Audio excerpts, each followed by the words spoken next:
So hi guys, welcome back to my YouTube channel again. Good morning po sa ating lahat. At for vlog for today, samahan nyo akong maglinis sa ating farm. Dahil ang paglilinis, isa yan sa pagiging success sa mga farm. Para kung malinis yung farm, may iwasan natin yung sakit. So tara, maglinis tayo.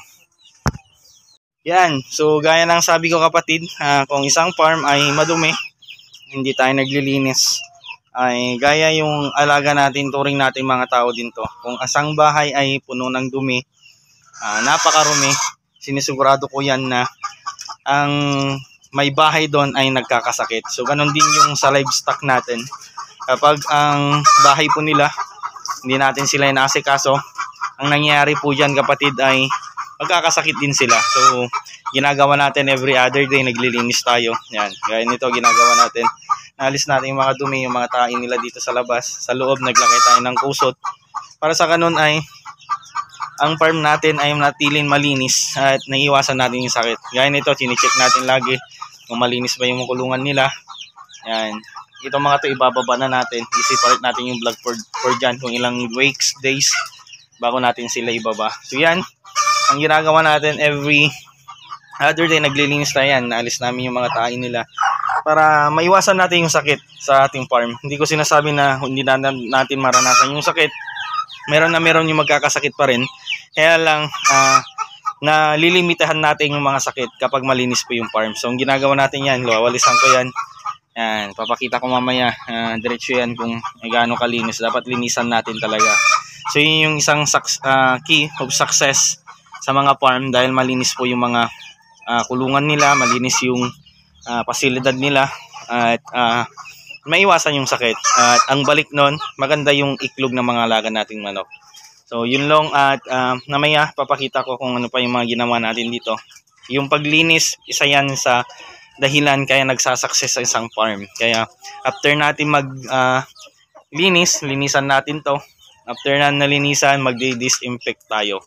Yan, disinfect natin ang makulungan para yung mga sakit ay maiwasan po natin. Yan. Ang population po ng chicken namin dito siguro nasa 200 plus yung nangingiklog.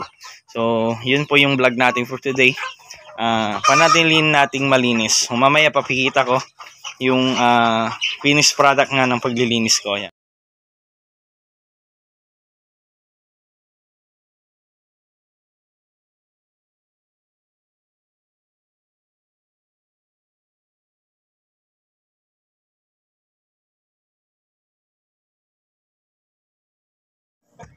So ito na yung finished product natin. Yan. Malinis na tayo.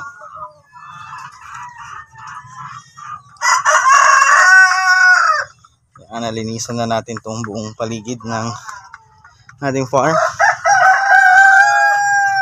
Yan. To prevent yung sickness sa ating mga alaga para maiwasan natin yung sakit ng ating mga alaga. Yan. Paminsan-minsan po linisan talaga natin or i-maintain natin yung kalinisan ng ating farm para sa ganun ay yung pagkasakit ng ating mga alaga ay maiwasan natin. So yan, halos nalinisan na natin lahat.